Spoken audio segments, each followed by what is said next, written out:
Oi pessoal, como é que vocês estão? Espero que estejam bem, fazendo as atividades. Vou olhar todas, quem não tiver não vai ter visto nenhum, certo? Brincadeira. Vamos fazer as atividades, por favor. Na videoaula de hoje, vou corrigir com vocês o exercício do livro da página 61, certo? Lembrando pessoal, quem não tem o livro ainda, por favor, o que vocês precisam fazer? Pedir pelo menos que os seus coleguinhas eles tirem foto da página do exercício que eu passei. Ou seja, vocês acessaram a plataforma do colégio, tinha lá exercício da página 61, você ainda não tem um livro, não conseguiu comprar. Você ia comprar o livro quando deu isolamento social. Você pede para o coleguinha de vocês ter uma foto da página do exercício, pelo menos da página do exercício, certo? Já que vocês não podem fazer as leituras que eu estou indicando do livro, mas acompanhando a videoaula, vocês vão entender e mandando suas dúvidas, vocês vão entender o assunto, certo? Não vão aprimorar tanto, porque vocês assistem a videoaula, tiram a dúvida, fazem a leitura, vocês aprendem 3 vezes, né? Infelizmente, se você não tem o livro, você vai aprender 2 vezes, mas pode ser muito bem aprendido, se vocês prestarem muita atenção na aula, assistir a videoaula, não entendeu, assistiu a videoaula de novo, mandou a dúvida para o professor. E a terceira forma, ou para quem tem o livro, a quarta forma, é fazendo atividade. Tá? Assistindo a videoaula, escutando o professor falando aqui, vendo o professor falando, tirando suas dúvidas, lendo as páginas do livro, fazendo os exercícios, 4 formas que você está estudando aí. Então não tem como não aprender fazendo essas 4 coisas, certo? Uma complementa a outra. Então se você não tem um livro, pede para o colega tirar a foto da página do exercício. Então você acessou lá dentro da plataforma, olha e está lá dizendo exercício da página 61. Então muito provavelmente na próxima videoaula o professor eu no caso, vou corrigir essa atividade. Mesmo que eu não fosse corrigir na próxima aula, mas depois de em algum momento eu vou corrigir essa atividade do livro. Então é fundamental. Você viu lá, o professor passou a atividade do livro, mandar para o coleguinha, Giovana, tira uma foto aí da página 61 e me mande, por favor, para eu fazer a atividade, certo? Se você começou a abrir esse vídeo, está assistindo essa videoaula, não fez a atividade da página 61, o que você vai fazer agora? Você vai parar o vídeo. Para o vídeo, vai para a mesa, pega o livro, responde a atividade da página 61, depois você volta para a correção. Se teve alguma questão que você não entendeu, a sua dúvida vai ser retirada, né? A partir dessa atividade aqui que eu vou corrigir, ou seja, eu vou responder aqui junto com vocês, vou lendo aqui as questões e vou explicando para vocês as questões e porquê das respostas, certo? Então, por favor, se você não fez ainda a página do 61 do livro, você para o vídeo, vai fazer a atividade, depois você volta para o vídeo, certo? Porque se você não fez a atividade e você assistiu o vídeo e só copiar as respostas, você não vai aprender o suficiente, certo? Você só vai aprender o suficiente quando você vê se você respondeu certo, se você respondeu errado, por que você respondeu errado, certo? Ou até mesmo se você, poxa, minha resposta não está muito parecida com a do professor, será que é isso mesmo? E mandar para o professor. Dante, a questão 2, sua resposta o senhor explicou assim, assim, assado, mas eu botei desse jeito aqui, tá certo, eu vou olhar e vou lhe responder. Tá certo, você só utiliza outras palavras, mas tá certinho. Fala, não tá certo, tá errado por isso, por isso, por isso. Então você tem que botar essa resposta desse outro jeito, né? Então é fundamental. Veja que a responsabilidade de vocês é em dobro, porque eu não tenho como estar lá cobrando, olhando se você fez mesmo. Ou seja, é com a consciência de vocês e com o acompanhamento aí dos pais de vocês, que muito provavelmente estão de olho nas aulas e nos materiais que estão sendo passados, certo? Então, não fez atividade, para o vídeo, vai fazer essa atividade da página 61, que eu tinha indicado lá na aula passada. Fez a atividade da página 61, então vamos comigo aqui acompanhar a resolução dessas questões, para que não fique nenhuma dúvida e a gente consiga passar para o próximo assunto, que se tratará sobre as indústrias, né? Ou seja, vamos discutir sobre os materiais sintéticos, onde eles são produzidos, qual é a diferença de material sintético para o outro, certo? A gente vai discutir o papel da indústria e da produção, ou seja, da síntese dos materiais sintéticos, certo? Vamos aqui então começar a correção dessa atividade da página 61. Vamos lá. Então a primeira questão, ela afirma o quê? Como podemos ter certeza se, na reunião de 2 substâncias, ocorreu uma reação química e não a formação de uma mistura? Ou seja, quando ele fala aí, e não a formação de uma mistura, apenas uma transformação de natureza física. Então, como é que a gente consegue saber se você combinando 2 substâncias, ela sofreu uma reação química ou apenas formou uma mistura, ou seja, só a combinação daquelas substâncias, sem gerar novas substâncias, sem gerar novos produtos, elas só estão ali juntas e misturadas. Então, como é que você consegue saber isso, né? Então, quando é que ocorre uma transformação química? Quando novas substâncias são formadas. Ou seja, você misturou duas substâncias diferentes. Não formou uma terceira substância, ou uma nova substância, ou uma substância diferente dessas duas que se combinaram nessa mistura. Isso não aconteceu, não foi uma transformação química. Só é uma transformação química se você combinou substâncias diferentes e gerou uma outra substância, um outro tipo de substância, certo? Se elas apenas não ficaram misturadas. Água e sal. Mistura água e sal. Quando você mistura a água e o sal, surge uma nova substância? Sim ou não? Não, elas só ficam misturadas. Nesse caso, não é uma transformação química, certo?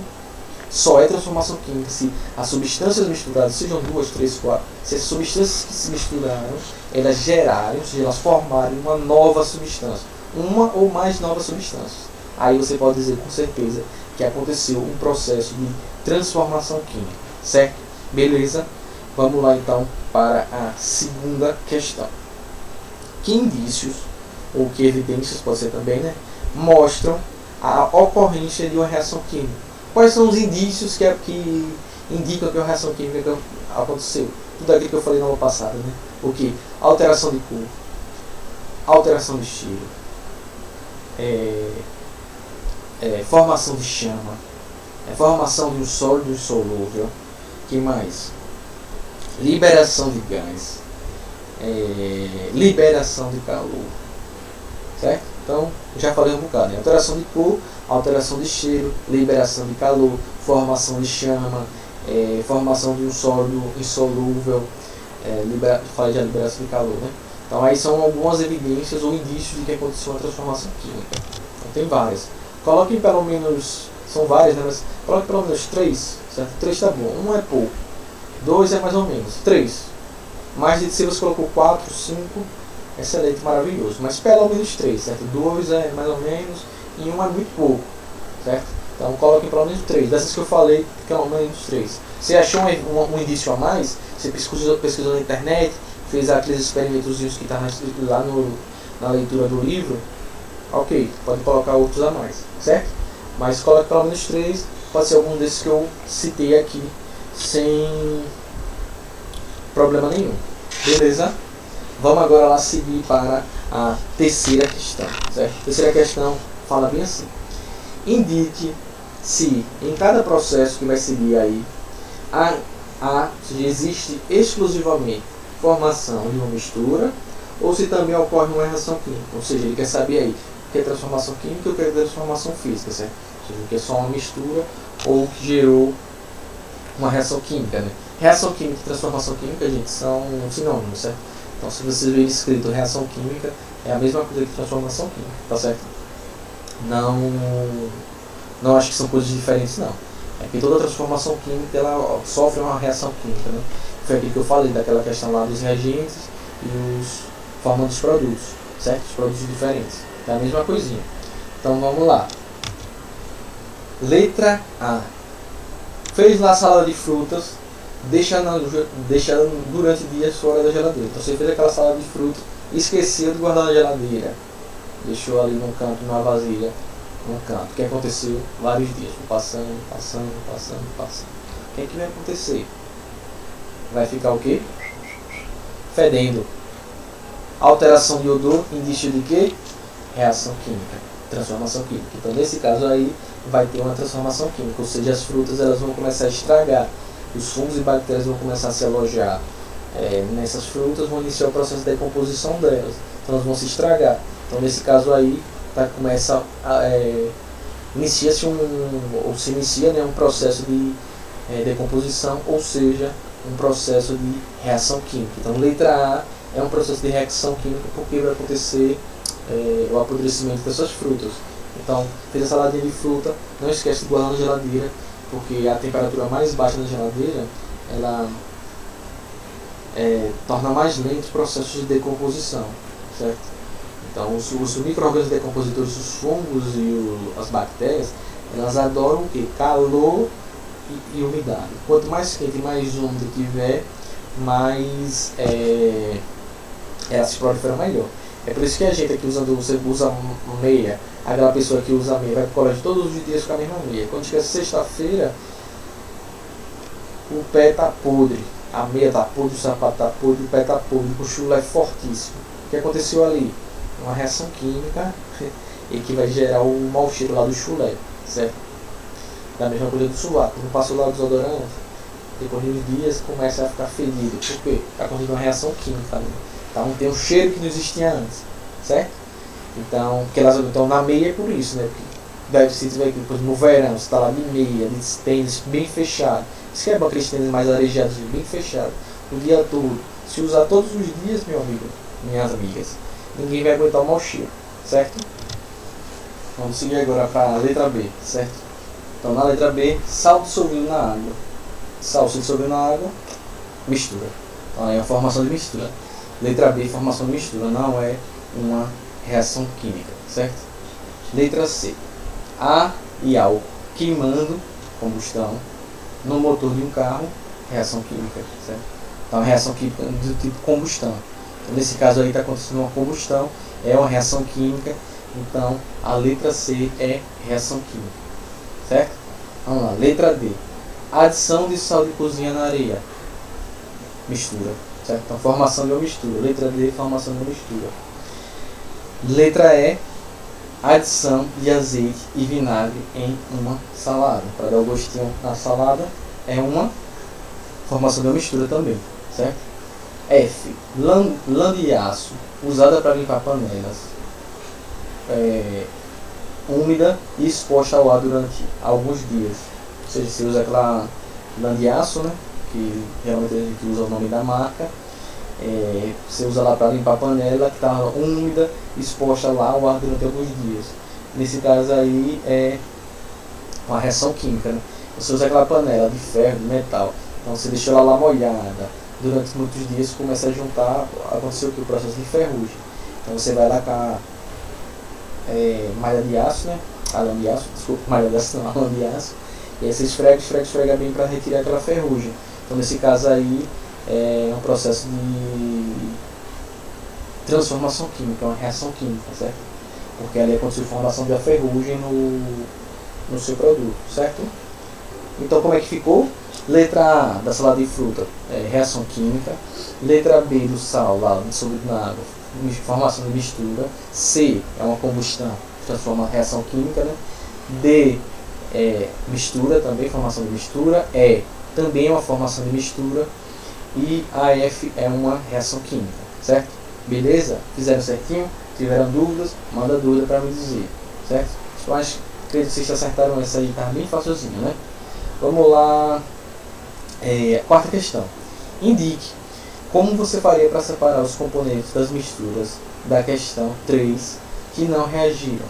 Como é que você separa os que não reagiram? Então ele quer saber quais que não eram reação lá. Então vocês viram lá que era a letra B, a letra D e a letra E. Como é que a gente separa essas misturas? Já que elas não são reações químicas, já que elas não formaram produtos novos, como é que a gente separa essas misturas? Então na letra A, sal de cozinha, a primeira, né, que é sal dissolvido na água, que é a letra B da questão anterior. Então como é que você separa a letra B? Evaporação da água, né? Então você faz aquele processo de evaporação da água e você consegue o sal, certo? Então o processo de evaporação, você consegue separar elas. Aí ele só quer que você separe. Está dizendo qual é que você, vou separar, mas eu quero isso. Não, só para separar. Então no caso do sal de cozinha com a água, é só fazer o processo de evaporação. Lembra lá atrás, olha, do conteúdo que a gente já viu, que era o conteúdo de separação de misturas, olha, caindo aqui para falar sobre misturas e transformações físicas e químicas, certo? Letra B, evaporação. No caso da letra D, que era o que? Sal de cozinha com areia. Como é que a gente separa eles? Você faz aquele processo de adição de água. Você coloca a água, então está lá misturado areia e sal. Você coloca a água nessa mistura de areia e sal, o que é que vai acontecer? O sal, ele vai se dissolver na água, a areia não se dissolve na água. Então o que acontece? A água se mistura com o sal e não mistura com a areia. Aí o que você faz a seguir? Você faz um processo de filtração, você filtra essa água, aí você vai separar a água com o sal da areia e depois você pode fazer a evaporação, você separa de novo a água do sal. Repetindo, tem que sair que está chovendo, fechar a janela. Repetindo, então como é que eu separo o sal da areia? Eu faço o que? Adiciono água. Então o sal vai se dissolver na água, que a água é... O sal ele é soluto, né? A água solvente, mas a areia não. Então aí nesse caso a gente vai ter misturado o que? A areia e a água. Aí o que eu faço é o seguinte, faço o processo de filtração. Então eu passo essa combinação, essa mistura de água e areia no filtro, a areia vai ficar no filtro, a água misturada com o sal vai ser do outro lado. Se eu ainda quiser separar, eu faço como na letra B. Faço o processo de evaporação e consigo o sal novamente, né?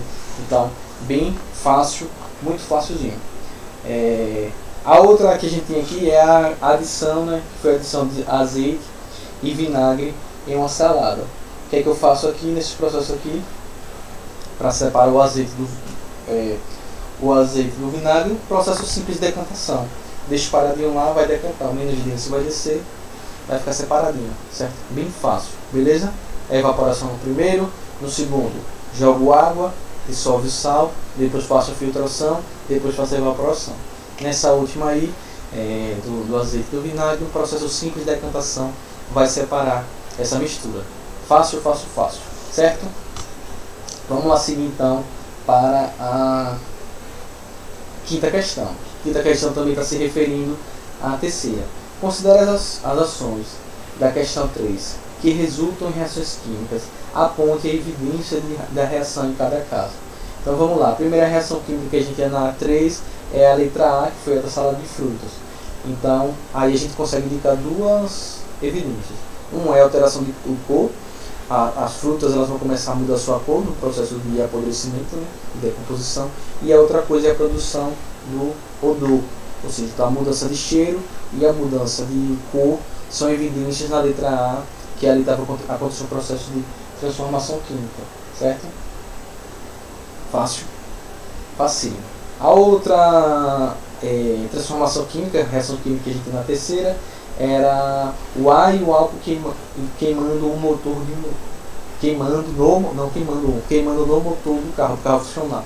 Nesse caso aí a gente pode observar a liberação de calor, ou seja, quando o carro está ligado. Se você topa no capô do carro, aquela parte da frente do carro onde fica o motor, se você não tiver um Fusca, né, o Fusca o motor fica atrás, você vai ver que o capô ele começa a esquentar, ou seja, a liberação de calor, a combustão, uma das características da combustão é a liberação do calor, né? Então ele vai começar a esquentar. Então aí nesse caso aí do combustível, nesse caso o carro é movido a álcool, né? Então o álcool é o combustível, o ar que entra, né, com oxigênio comburente. Então nesse caso aí vai ser o calor, a produção do calor que vai evidenciar que ali aconteceu reação química. E na lã de aço usada para limpar a panela é a alteração de cor, né? Então a lã de aço ela, que tem aquela cor, né, prateada, né, esbranquiçado, quando você for lá tirar a ferrugem da panela, ela vai começar a mudar de cor, ela vai ficar a cor como se fosse ferrujando, né? A cor da ferrugem. Então nesse caso aí é evidência a alteração de cor. Então na primeira lá da salada de fruta era a alteração de cor e a alteração do odor. Na da combustão do combustível no motor do carro é a liberação de calor. E nessa última também a alteração de cor, certo? Bem fácil essa questão aí, beleza? Vamos dar prosseguimento aqui e vamos discutir a sexta questão. A sexta questão afirma o seguinte: uma reação química envolve a presença de reagentes e produtos. Os reagentes são os materiais de partida, enquanto os produtos são os materiais originados da transformação dos reagentes. Aí está explicando uma reação química, certo? Então a matéria-prima são os reagentes e os materiais originados são os produtos. Como são chamados os reagentes em uma indústria química? Como é que a gente chama os reagentes? Como é que a gente chama a matéria de partida de uma reação química? A gente chama de matéria-prima. É a famosa matéria-prima. Ela não é só, esse termo ele não é só usado para indústria química não, certo? Outras indústrias também, esses materiais de partida, esses materiais que vão ser utilizados para produzir novas coisas, eles são chamados também de matéria-prima. Então na sexta questão, a resposta é matéria-prima, certo? Não só na indústria química, mas ele deu o exemplo da indústria química, certo?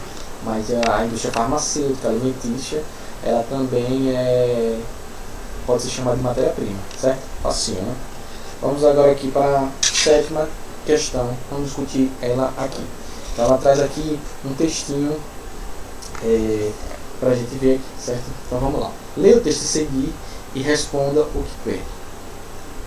Apesar de ônibus e caminhões movidos a diesel serem apenas 5% do total de veículos que circulam em São Paulo, eles são responsáveis pela emissão de 47% da fuligem causada pelo trânsito, bem como de outras substâncias igualmente prejudiciais à saúde.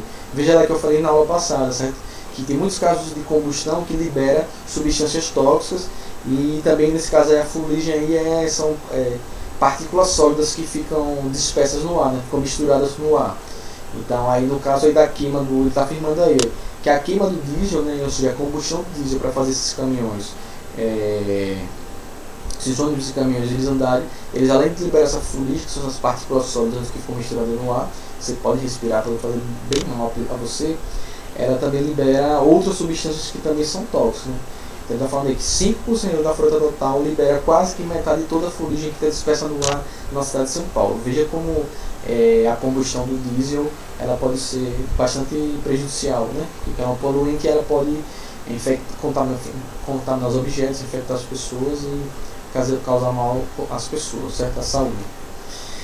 Então vamos continuando aqui o textinho. Além da fuligem, nós identificamos que compostos cancerígenos como benzeno, tolueno e o black carbon são emitidos em mais de 50% pelos ônibus a diesel, diz Artaxo. Deve ser o cientista que estava, o pesquisador que estava por trás dessa pesquisa aí sobre a emissão desses poluentes, né? Então, benzeno e tolueno são substâncias químicas que podem ser cancerígenas. Esse black carbon ou seja, o carbono preto, né? Seria o carbono produzido a partir desse processo de combustão, esse processo de queima. Então esse carbono, esse black carbon, esse carbono preto, o carbono negro, ele é uma substância que ela é altamente cancerígena, né? Ou seja, que é uma substância que é cancerígena, uma substância que pode levar ao desenvolvimento de algum tipo de câncer numa pessoa, certo? Então vamos lá. Segundo os pesquisadores, com a redução dos poluentes emitidos por ônibus e caminhões, o nível total da população da Grande São Paulo pode cair de 35% a 40%.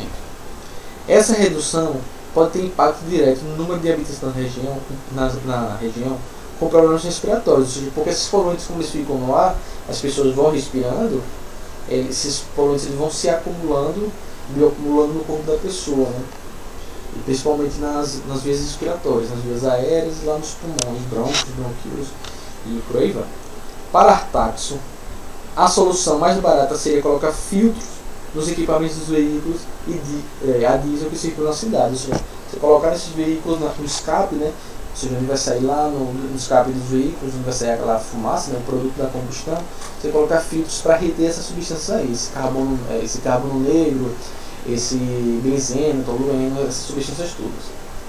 Vamos agora de verdade para a pergunta. Essa pesquisazinha aí de 2018, certo? De 2 anos atrás. Letra A. Parte da fuligem de trânsito em São Paulo é proveniente de uma reação química que ocorre em ônibus e caminhões. Que transformação química é essa e quais são os reagentes dela?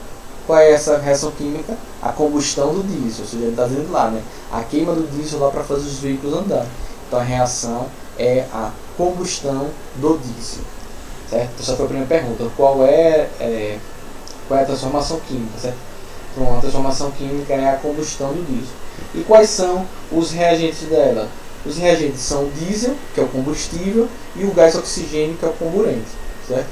Então, letra A com a resposta reação de combustão do diesel. E os seus reagentes são o diesel, que é o combustível, e o oxigênio do ar que entra no veículo, né, que é o comburente, certo? Então lá para a parte da frente do veículo, certo? Beleza? A, reação A. Reação. Qual é a reação? Combustão do diesel. Quem são os reagentes? Diesel, que é o combustível, oxigênio, que é o comburente. Fácil? Beleza? Ótimo. Vamos para a letra B. De acordo com o texto, como poderíamos reduzir a poluição emitida por veículos movidos a diesel? Além da solução indicada no texto, há outras ações possíveis? Se necessário, pesquise em livros e sites. Espero que vocês tenham pesquisado. Qual foi a alternativa que ele deu aí no texto? Olha, questãozinha de interpretação do texto. A instalação dos filtros no escapamento dos veículos, ou seja, dos ônibus e caminhões, você colocar filtros que impeçam que essas substâncias elas sejam particuladas, ou seja, elas sejam emitidas para o ar, certo? Então o que acontece? Coloca o filtro e não vai fazer separação de misturas, ele vai separar essas substâncias que são tóxicas e só vai liberar substâncias que não fazem mal.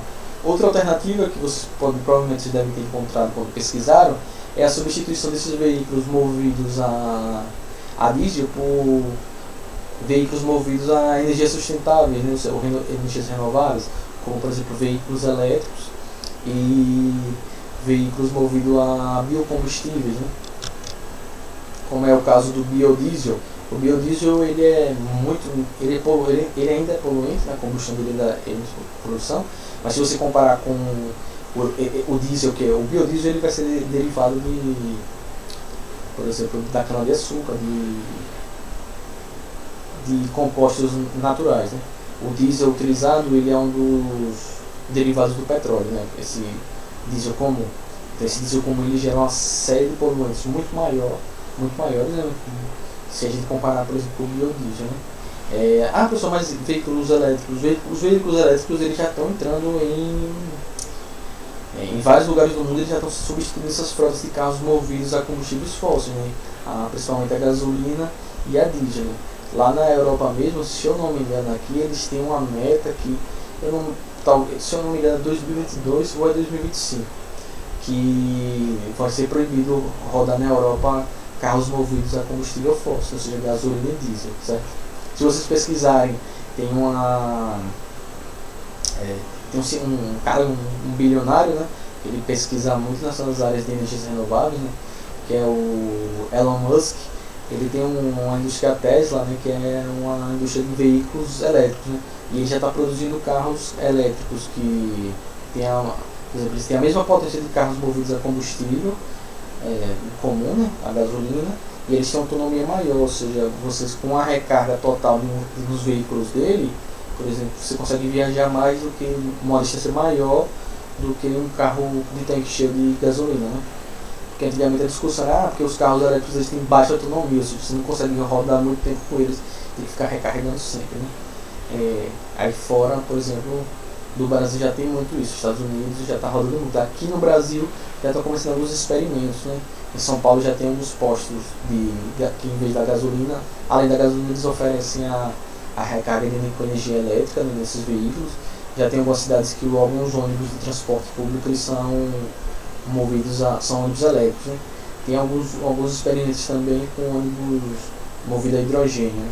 Ou seja, que são fontes de combustíveis que são renováveis e não poluentes, né? Seria o ideal substituir de todos os processos que a gente vive, certo? Vamos lá que oitava questão. Só foi um adendozinho. Vocês podem ter encontrado isso na internet, se vocês pesquisarem, certo? Pesquise a respeito do perigo de acender uma lâmpada em locais em que há vazamento de gás. Quais são as consequências disso? O que é que pode acontecer nesse processo aqui? Quando você acende uma lâmpada, para você acender a lâmpada, ele gera uma faíscazinha, certo? Para ele produzir a sua reação. Então, o que é que pode acontecer? Se você tiver num ambiente, principalmente em um ambiente fechado, uma concentração de gás, quando você acender a lâmpada, como ela gera essa faíscazinha, essa faísca pode servir como energia inicial, né? Aquela energia inicial que eu expliquei lá na aula passada, lá no triângulo da chama, né? Então você pode causar, dependendo do caso, você pode até causar uma explosão, pode causar um incêndio, ou seja, essa faíscazinha pode ser suficiente para iniciar um processo de combustão no ar desse gás que está disperso, certo? Então é bastante perigoso. É por isso que é sempre importante manter na casa da gente, se você, por exemplo, tem chuveiro elétrico a gás, ou mesmo tem gás, é sempre bom a gente manter, pelo menos na casa da gente, uma janelinha aberta, uma ou duas janelas abertas, porque caso tenha um vazamento de gás, esse gás ele vai tender a se expandir, ele vai tender a sair da casa da gente. Se você trancar tudo, o gás ele tende a ficar confinado. Então, por exemplo, se tem um vazamento de gás na sua casa, toda a janela está fechada, o gás vai vazando, vai se acumulando dentro da casa fechada. Se você acender uma lâmpada, naquela faísquinha que é gerada na lâmpada para acender a lâmpada, essa faíscazinha ela pode servir como energia de adaptação para a combustão desse gás que está no ar aí, e pode gerar um incêndio, né? Um caso mais grave, até uma explosão muito grande, né? Então é bastante perigoso, e tem essa recomendação que sempre dão, da gente sempre manter na casa da gente uma janela aberta, certo? Para caso aconteça um vazamento de gás, esse gás ele tenha por onde escapar, né? Ele não consiga ficar retido, né? Certo? Vamos agora aqui para a nona e última questão. A imagem abaixo mostra o organismo bioluminescente, ou seja, um ser vivo que emite luz. Este fenômeno comum na natureza ocorre em diversos organismos. Além do cogumelo mostrado na foto, você conhece outro ser vivo que emite luz? Se sim, qual? Posso dizer não sabe, né? Se não sabe, vai pesquisar. Mas tem uma série de algas que fazem isso, né? Algas marinhas, aqueles organismos, algumas algas unicelulares. Quem já andou de lancha à noite, de barco, ou já foi à praia ou à beira de rio à noite, você fica vendo uns brilhinhos na água. A gente chama isso de... são algas que produzem bioluminescência, né? Então, parecido aqui com esse cogumelo aqui. Outro que também gera bioluminescência é o vagalume, né? Vocês já viram o vagalume na vida de vocês, ao vivo. O vagalume ele produz luz, ele emite luz, né? Lá na região do abdômen dele. Aí também é um caso de bioluminescência. E letra B, pesquisa em livros, sites, informações de animais bioluminescentes. Então essa letra B aí é com vocês, e quando nós nos encontrarmos pessoalmente, eu vou cobrar essa questão aí da pesquisa de vocês sobre bioluminescência, certo? Espero que vocês tenham entendido. Se gerou ou se ficou alguma dúvida, me mandem que eu esclareço a vocês, certo? Fiquem bem em casa, se cuidem, e até a próxima videoaula, ou quem sabe a próxima aula já seja presencial, certo? Um abraço e até mais.